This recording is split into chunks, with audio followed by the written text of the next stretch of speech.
Hey, it's Aaron from GameEnthus.com. You can't see me right now because I try to get this together as fast as possible. Anyway, this is a game up on Kickstarter called Cube Monster, a game designed by Dor Sakal with art from Maria Gandolfo and Vitali Minin. If I'm mispronouncing your names, first or last, most likely last, I apologize. So, Cube Monster is playable from 1 to 4 players, about 25 minutes per player, and it's for players age 14 and up. Not because of any content in particular, maybe it's the sizes of the pieces or what have you. So the basic premise in Cube Monster is that there is a monster whose fingernails and fingertips represented here. They're similar to being top of the board here, but you know, spacing and layouts are a thing. Also, let me mention that this is a prototype, so the actual components for the full release game will look a little bit different. So thematically, you are racing up to the top of Mount Cubia. This is Mount Cubia. Mount, you get it? Mount Cubia, because Monster Cube, but Cube starts with K. It's the whole thing. The game is playable from 1 to 4 players. I have a 2-player setup here. In case you're wondering, this little cup here for a muffin, a delicious muffin, does not come with the game. So if you are wondering, and I know you are, I'm sorry, it doesn't come with it.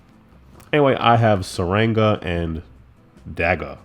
So there's nice minis that are going to come with the final game.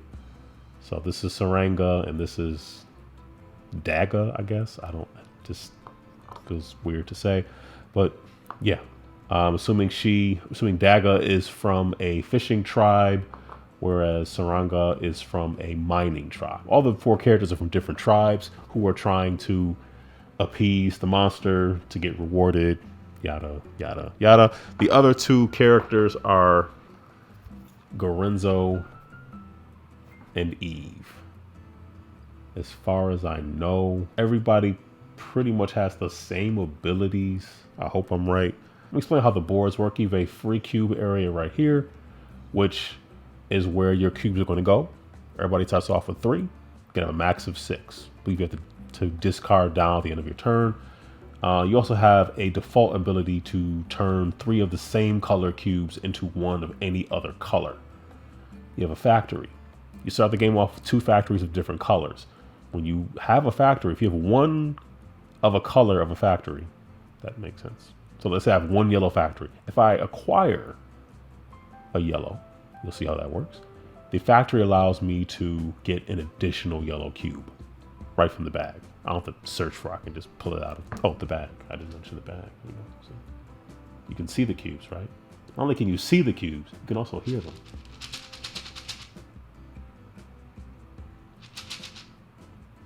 Yeah. Right here you have shrines, and what shrines allow you to do is when you have to make an offering to the monster, normally you have to offer however many.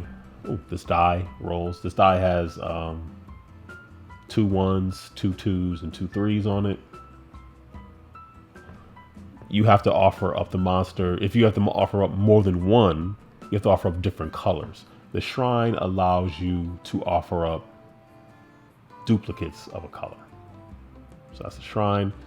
The temple here. Temples play off of the aforementioned factories. The temple is basically like 4 of a color, like 4 cubes, and then 1 goes on top. That's how you make a temple.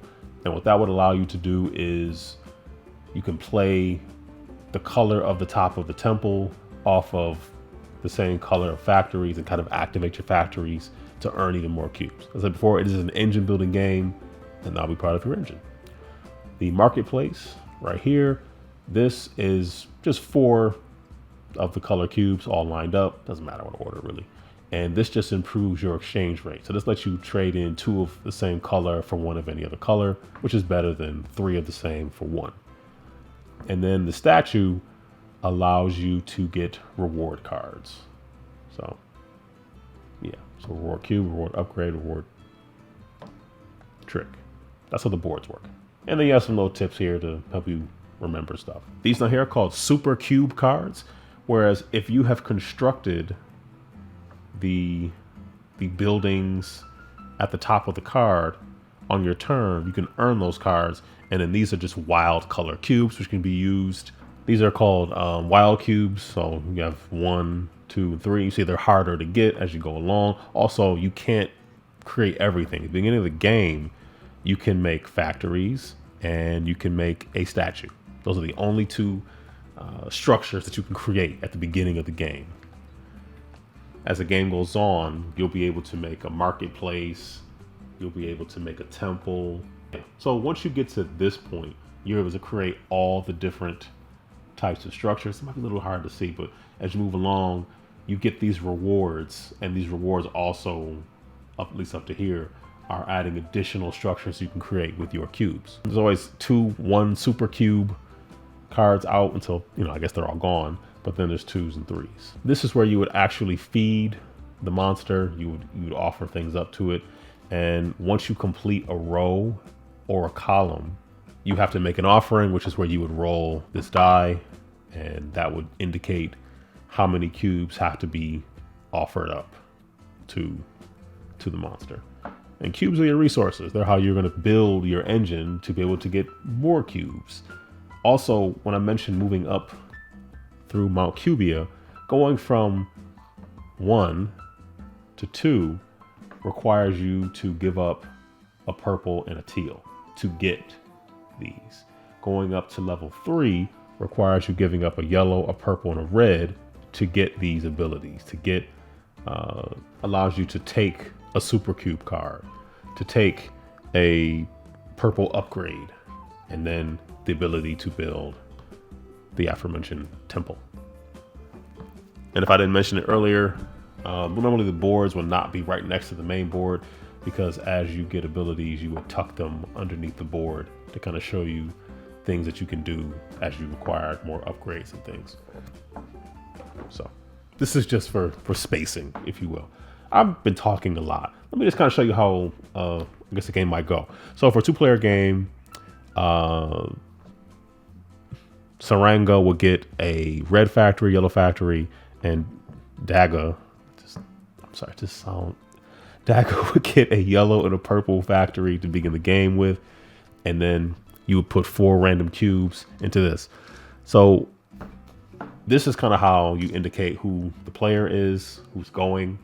Also, these are disaster cards. If you're at a point where you roll that die out that showed you earlier and you can't actually, you don't have the resources or cubes to feed the creature, you would take a disaster, which could be bad, which could be something like destroy. The monster destroys half of each affected player's reward cards. Oof, that's not good. Player with no reward cards must collectively draw another discard. So even if you feel like, oh, I don't have the resource to give up, oh, I dodged a bullet. No, if you don't have it, you have to pick another disaster card. So something is going to befall you. It's pretty much a guarantee. I also should mention, it might be a little hard to see, there's a +1 and +2. So what that means is as you get up to the higher levels to climb Mount Cubia, also this is like a round tracker, so you play 16 rounds. As you move up, whatever the die rolls, you add 1. If you're at this level. So if I'm up here level 4, you're still at level 3, the die rolls 3. Saranga here is responsible for giving up 4 cubes, whereas Daga is responsible for only giving up the 3 that are on the die. So that's what those little numbers there mean. So everybody, we start off with 3 random cubes, 2 factories, 1 color unique to both players. With 1 color unique to both players, Saranga has red, Daga has purple, and then 1 color that both players have. All right, the game begins. So Saranga is going to take their first turn. So you're basing your choice kind of on what you have, what your opponent has. So looking there, there's 2 purple, a teal, and a yellow. I have a yellow, and I know my opponent has purple. They have purple and yellow. So I'm probably going to want to take a purple, and the first player actually feeds the monster. So I'm going to put that on a purple space right there. A mistake I made is I should have had 4 cubes here at the beginning of the game. 2 cubes because it's a 2-player game, and then you put in 2 cubes in addition to how many players in the game. So a total of 4 cubes. And then it's going to be the second player's turn. Second player is probably, let's say they're going to be nice and they're going to take purple. So they acquire a purple cube. So because they acquired a purple cube and they have a purple factory, that also means they get an additional purple cube. It's still their turn. And as you can see, they have 3 purple cubes and they're able to create another factory, or they're able to create a statue. So let's say they create another factory. Or you can have 2 per color. So this is the most purple factories that this player can have, because you can't have more than 2 of the same color factories on your board, what have you. So back up to player 1, they're going to take yellow, and would you look at that? They have met the requirements to build a statue. So let's say they're going to take this statue. Normally you would stand the statue up on the board, but just to show you, I'm going to put it here. Now, based on where you put it indicates what reward that you can get. So let's say I put it on yellow. That means that they would take a yellow reward cube. And let's see what it says.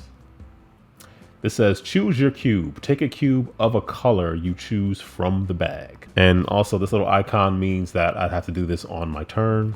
So I'll do that now. I think you can wait. I don't think you have to use it immediately unless it says. But it just says use on your turn. So I'll just use it on my turn. And I get any color I want. I'll take a purple. All right. And then this last cube will go on to the round tracker. This is teal, this is purple. We just go on as normal. If I put this on a round marker that has the same color, this one is multicolored. This one's multicolored, so no matter what you do, you're gonna have to feed. Or this one is just teal. Let's say I put it at 5 if we were in the 5th round. At that point, the feeder, that same player would have to take one of the cubes in the feeder area and put it up into one of the rows or columns here. If you're unable to fill in one of these spaces here with the ones in the feeder, I believe the whole round starts again. So that can kind of elongate the game. So you can maybe sort of manipulate that as well to your advantage or maybe to your disadvantage. Depends on how you're playing. So that's what a round would look like at that point. So, but that's another scenario. So I put that there, and then player 2 would start off this round. That's sort of how the game works. And you're going to be acquiring some of these cards, which lets you take a turquoise cube from the bag. I've been saying teal this whole time. What is life even about? Take 2 yellow cubes from the bag. Use this card immediately. So the immediate ones, you got to use immediately. The ones that just say on your turn, just on your turn. That turn or any subsequent turn. These are pretty nice. These just give you more cubes to use. These are just rewards. Like I said, based on where you place your statue, I only laid it down, for example's sake. Normally you'd stand it up in the rectangle. These purple cards here. Yes, these are the cards that have little half triangle. It's a triangle shape that you can sort of match up to the side of your board, like I mentioned earlier. So this one says Marketplace Upgrade. Once in your turn, you may exchange 1 yellow cube with a cube of your choice from the bag. So these are all types of different upgrades you can get to make the engine building easier. And sometimes these cards will trigger off of things you've already built, which is kind of nice. And then these turquoise or teal ones. Pit Refresh. Replace the cubes in the cube pit with random ones from the bag. This one's called Fusion. Tear down 2 of your shrines and build a statue with their cubes, taking the corresponding reward card. This can cause you to have a 5th or 6th statue. So that is a thing.